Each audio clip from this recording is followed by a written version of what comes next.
back to the Valley to Peak Nutrition Podcast. This week, I'm joined by Heidi Brackebusch.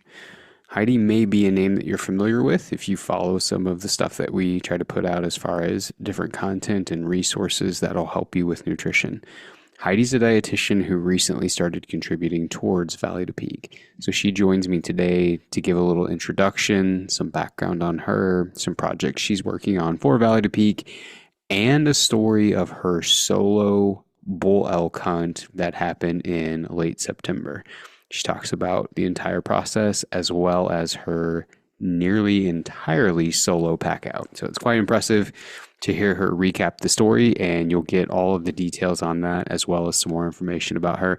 We are very excited to have her be a part of the team and felt like it'd be good for you to have an introduction to who she is as opposed to just keep sending out content that she writes. So without further ado, here is Heidi and I with an introduction and a recap of some of the things that she's involved in, stories that she's working on, and her trip into the backcountry for bull elk in September. So Heidi, welcome to the podcast. This is your first real appearance.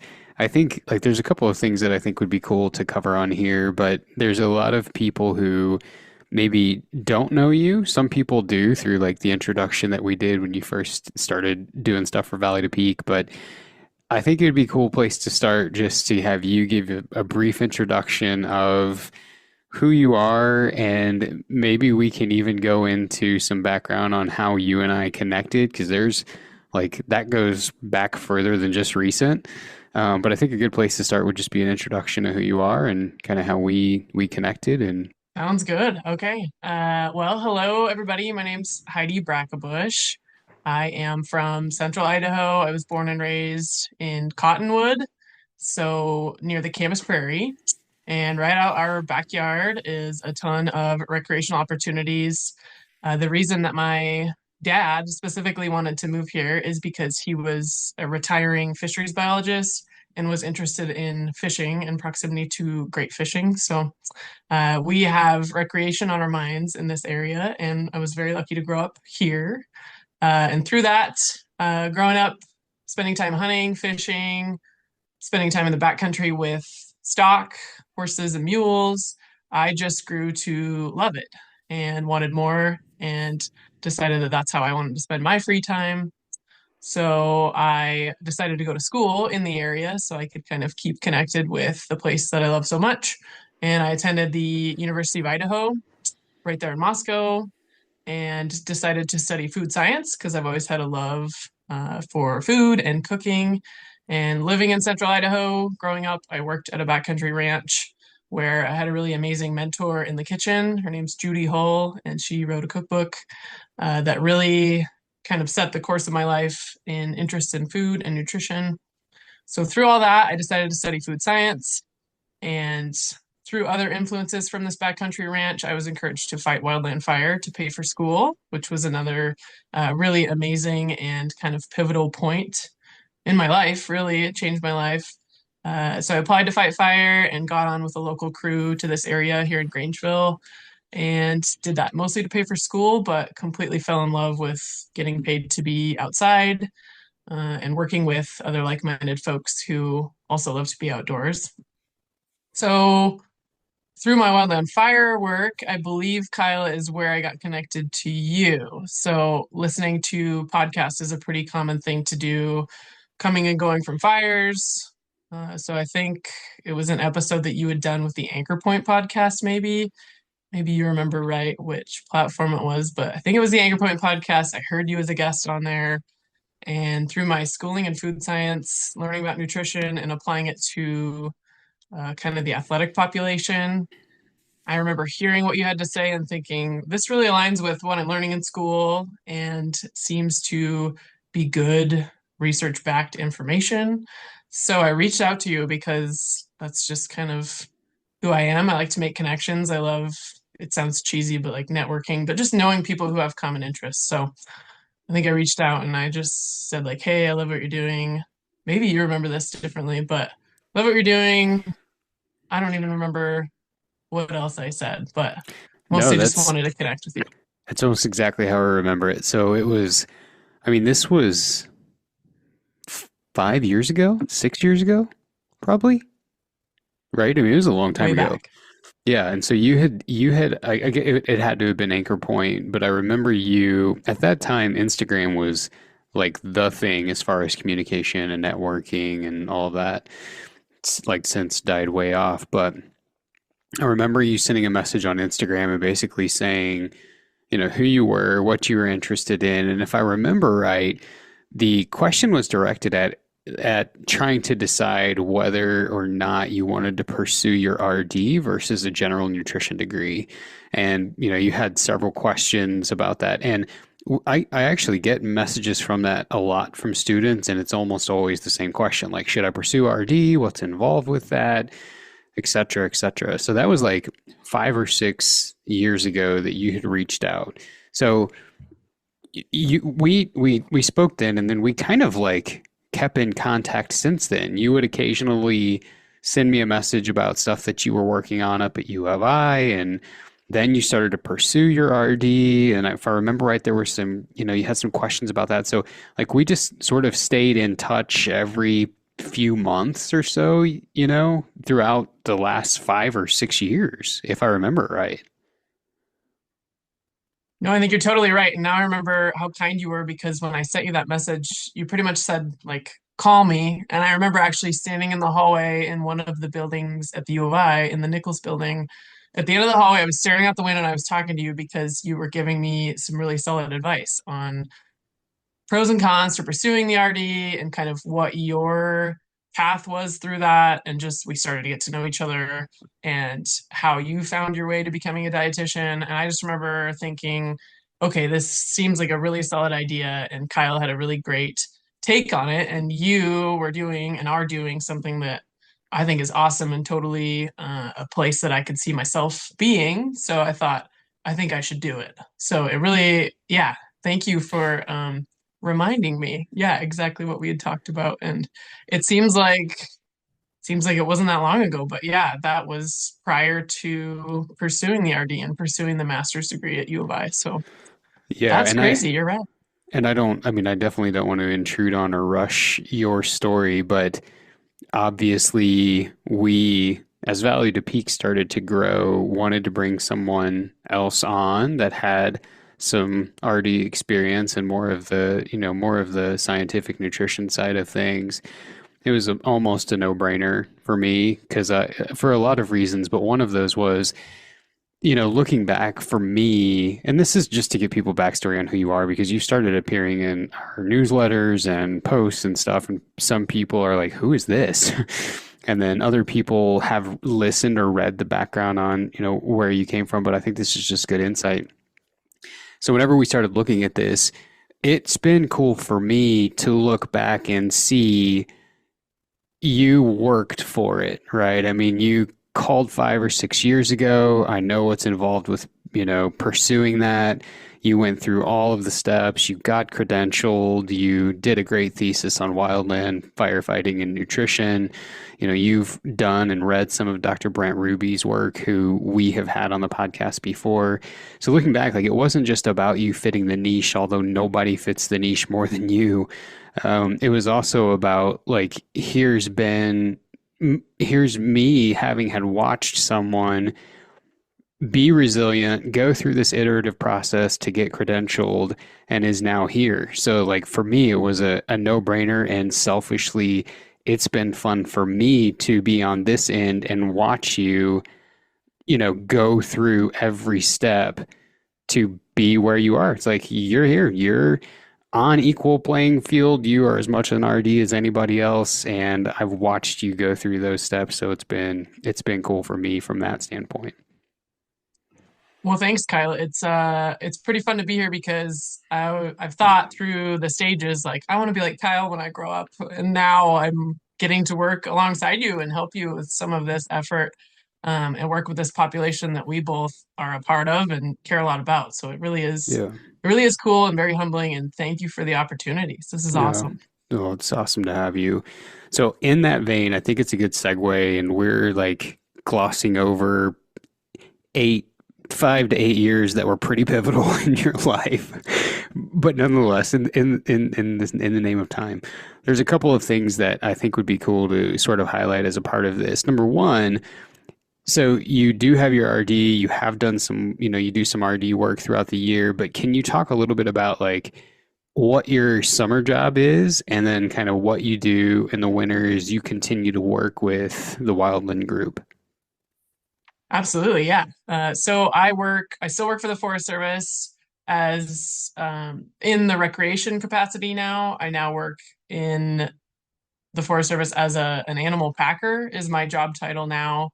And that kind of stemmed from my love of being outdoors and working with stock from as long as I can remember. My dad has always had horses and mules and seen them as a valuable way to get into the backcountry. So I've always had interest. And on a fire outside of Reagan's, Idaho, a couple years ago, there was a packer assigned to the fire I was working on.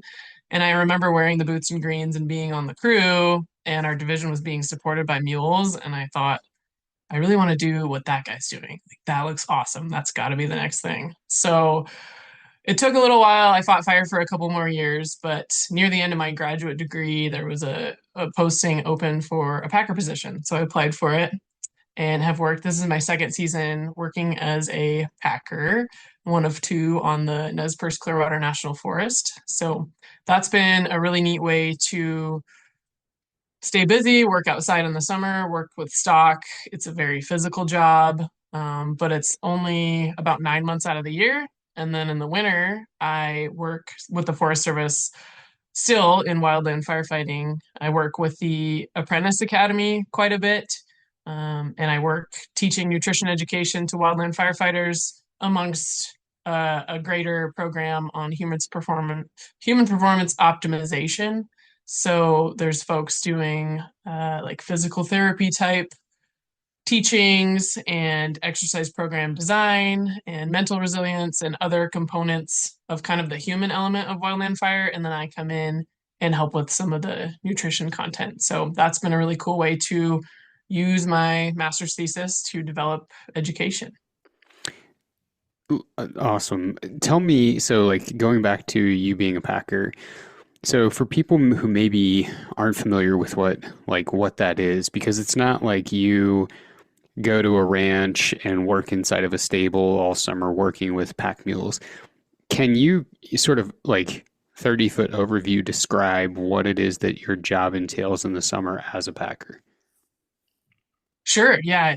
We predominantly work in the Selway Bitterroot Wilderness area, but also other neighboring areas of the forest that need us. But we provide just freight support essentially to projects going on, whether that be Forest Service or other trail organizations doing work, replacing bridge material, or they just want, food and supplies packed into an area. So we work independently. It would be, for example, on a normal day, I myself and my dog, Nilly, would load up the string, whatever is needed for that day. So anywhere from 4 to 8 animals. And we would load up whatever gear was needed for the project, whoever's asking us to do the work. And then we would travel on average anywhere from 10 to 20 miles in a day and unload whatever supplies those are for the crew that's asking for them, and then load back up and return. Or maybe sometimes we do camping. We work at a trailheads a lot. It's outside, it's in the elements. It's very physical work because the mules are asked to transport heavy things quite often. So it's a lot of lifting, and they do, the sustained carrying of the weight, but as packers, you still have to lift it up on the side of the animal and fasten it in place and all that stuff. So And so you guys, in a nutshell, work with the string of pack mules, go into the backcountry, sometimes for a couple weeks on end, doing different tasks that range from sort of repairing slash, let's call it like renovating cabins that could need, not like residential cabins, but Forest Service cabins that could need updated, you know, whatever, repairs or what have you. Then you'll come out of the woods for a little bit and then you'll go back in it, right? Like generalization, that's kind of what it involves. yeah, Yeah, I would say that's which pretty is accurate.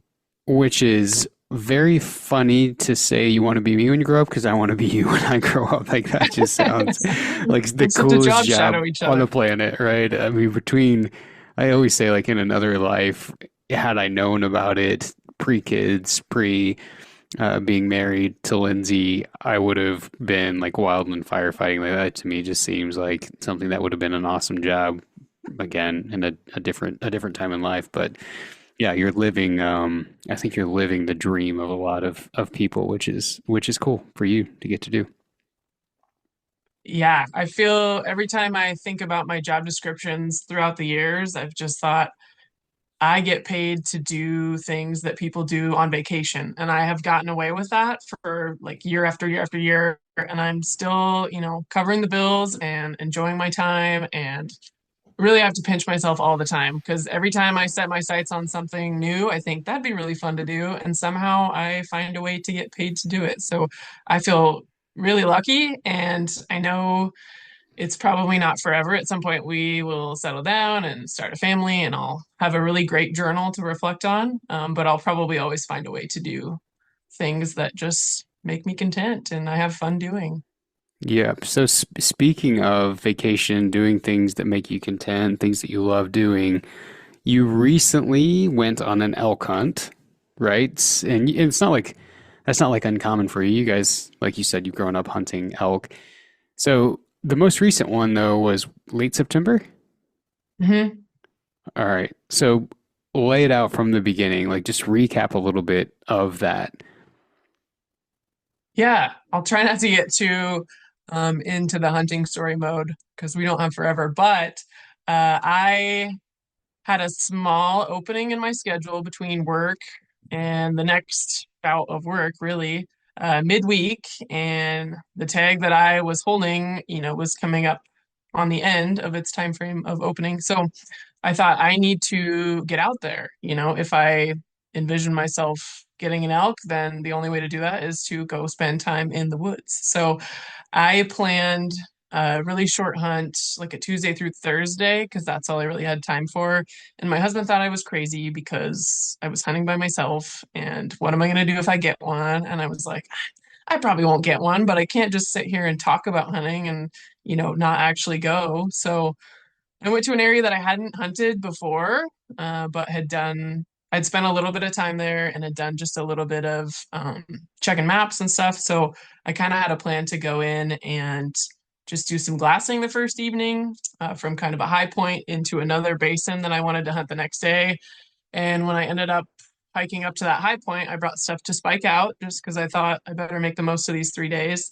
And as the sun was starting to set and the glassing light was getting a little bit more favorable, the sun was out of my eyes. I heard down in the draw some bugling start to fire up. So I was really excited because um, I couldn't believe it actually worked to go somewhere that I just kind of picked. And I actually heard elk. And then I initially thought, these are probably people. This is probably somebody with a bugle tube.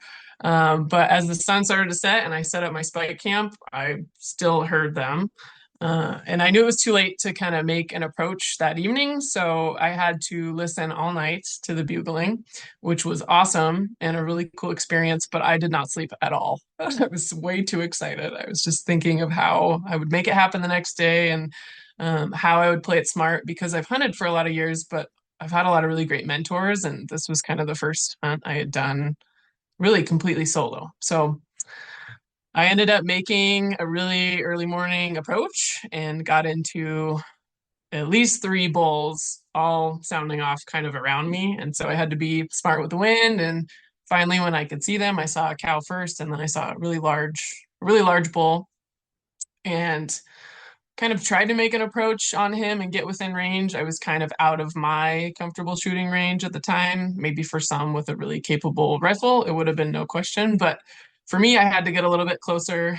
And as I was getting closer, a satellite bull appeared and was coming like on a string towards me. And I couldn't say no to that opportunity. So I set up and made a shot, and it was over by 7:30 in the morning. And so I sent an in reach to my husband, and he was like, "No way! Like there's no way that happened. How did that work?" And I was like, I don't know, but can you start heading this way? And he has I don't want to say regular job, but he works as an engineer. So he works, Monday through Friday and has scheduled days. So he said, I'll ask if I can get out of here tomorrow and I'll join you.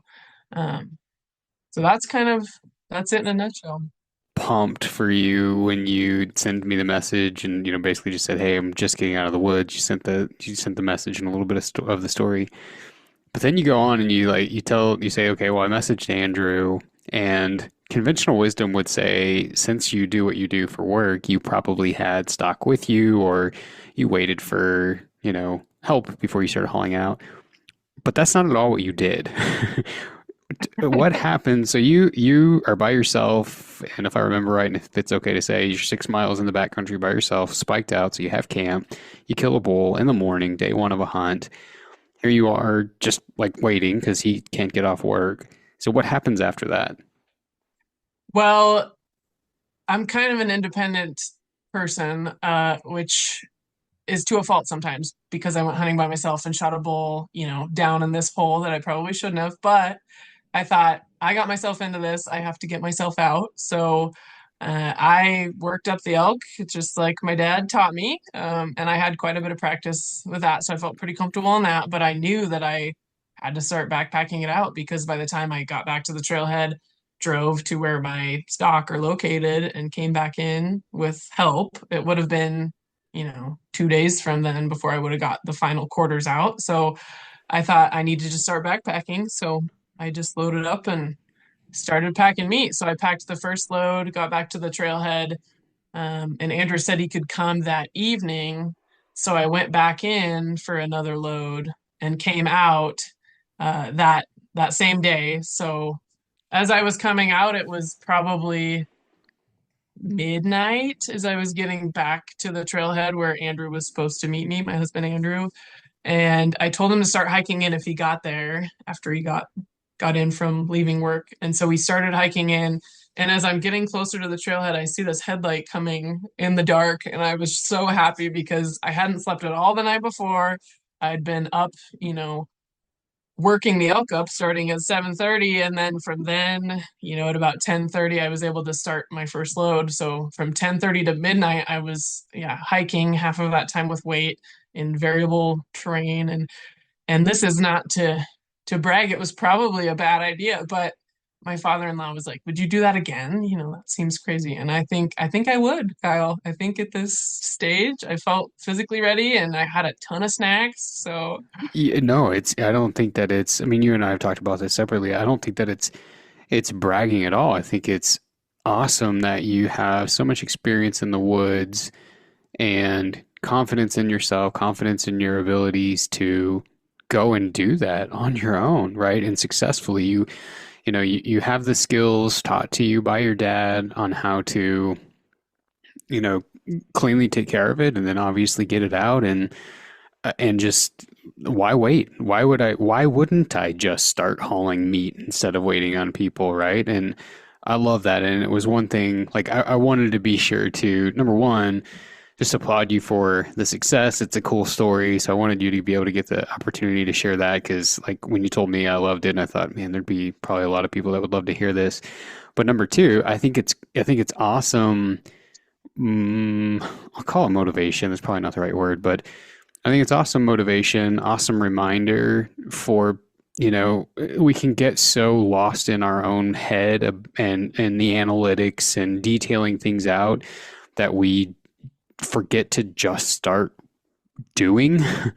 And I think it's just another really great reminder of like you took what you had, what you knew, and you went out, you made it happen, and came out solo with three loads in a pretty short period of time. I don't know why. Maybe it's just because like you're a friend like anybody else, so it just makes me excited for you like any other friend. But it's just like it's a story chock full of adventure, and like you'll remember that forever. That you'll tell your kids, and your kids will tell your grandkids about the 24 solo elk hunt that you accidentally had happened to you. oh yeah, that's for sure. And and with that, I mean, my dad has told me story after story of just the excitement of hunting elk in the bugle season. And I'm not really an avid bow hunter, so this is an opportunity to hunt, with a rifle. And in previous hunts, I haven't really gotten into that sort of action, like the bugling, the excitement, the being surrounded. I mean, at one point there was a bull elk like coming from behind me. I could hear him crashing, but this raghorn is right in front of me. So it was just so like heart pounding and exciting and so cool that it was so fun to share with my dad and see why he hunts and why he keeps going back year after year. And also just a good reminder to stay positive and keep getting after it and going out there, even on those hunts where I've had plenty that are, 6 or 7 days of hiking a bunch and not getting into any action and all that. So it is fun to have a gimme once in a while. It keeps you Yeah. going out there with the hope. Yeah, absolutely. And I think like the big picture too is, it's one thing to have the head knowledge of nutrition or anything for that matter, but like when we were looking at people that would be a really great fit for Valley to Peak and were excited about what Valley to Peak was doing or whatever, to me it was really important that they did this type of stuff, that they understood it. And when when I thought about it, I was like, this is easy. I already know who to reach out to because it's not just head knowledge that you've gotten in school or doing your thesis or whatever. Like it's direct application, and you've done some reels that we've put out and that we're still going to put out in future newsletters about just tips and things that you apply when you're packing in or whenever you're hunting or whatever. So you were just a great fit, and we're grateful to have you. The end of September was hot, and this is a good segue for a project that you're working on now for us that I'd love for you to just shed a little bit of light on. So it was hot. Obviously, one of the things that you tend to think about whenever it's warm outside and you've got an elk down and you're by yourself and you're against time is getting the meat out, right? Taking care of it, keeping it cool, etc. Feel free to dive in as deep or as little as you want, but you're working on kind of a project now about that topic. So, yeah, just would love for you to share a little bit about that. Yeah, totally. I guess that's a great point. Another part of the motivation to get that meat out and to do it quickly was because yeah, it was probably 85 during the heat of the day when I shot that elk, and that was pretty high elevation. So it was important to me to move quick because that's a big motivator for hunting is I want to be out there to harvest good, safe, healthy, and tasty meat. So I wanted to take good care of that and do it justice. I have a passion in kind of butchering and meat care because of some of my really awesome classes that I took in college. So I learned from a meat science professor at the University of Idaho named Dr. Phil Bass. And it was one of my favorite classes in college. And it was not a class taken by many dietitian students. I kind of had to make the case for it to count towards my credits. And once I kind of made that case, they allowed me to let it apply to my degree. So through that class, I spent a semester at the Vandal Meats Lab, learning how to break down carcasses and learning about kind of the importance of proper meat care and how that can lead to really an optimal product. So for me, harvesting wild game, I learned a lot of lessons that I can apply and share to folks out there trying to do the same thing because I know that's a big motivator for a lot of people. So yeah, the project that we're working on right now is just kind of a little write up, some takeaways for kind of ideal meat care in the backcountry setting, just because it is so different from a typical butcher, really clean, really cool, tidy sort of environment. Being out there is a lot of those control factors go out the window, so it is different. Yeah, and it started as a really little article, but it grew. It grew a ton as you started adding like more and more information, which is awesome.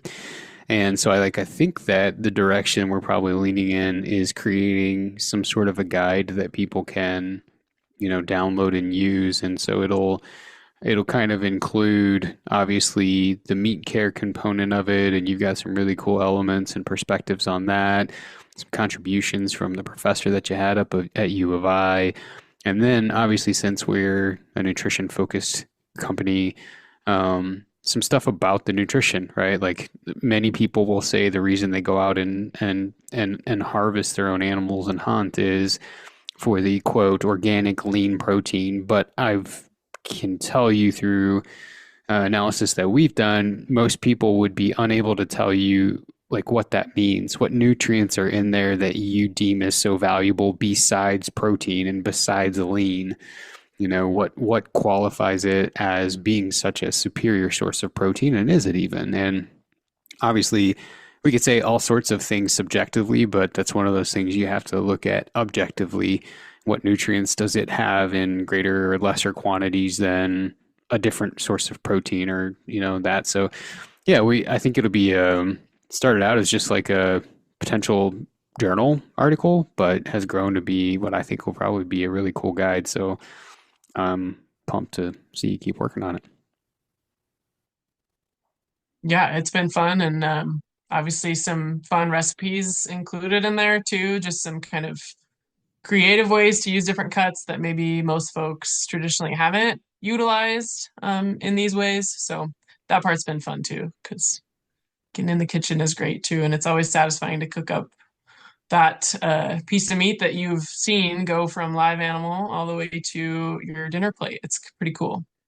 Cool. Well, Heidi, I am really grateful that you're, contributing to Valley to Peak, and I know people that have seen your stuff have had nothing but great things to say about it, and I appreciate you jumping on today and looking forward to having you on more in the future.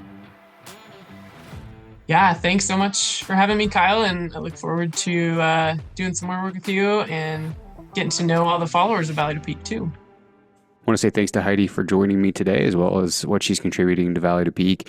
The article that she had mentioned should be out sometime this fall, October, November, but you can keep checking back to see whenever that's out. The best way to stay in touch with all of the different materials that we're putting out is through our newsletter.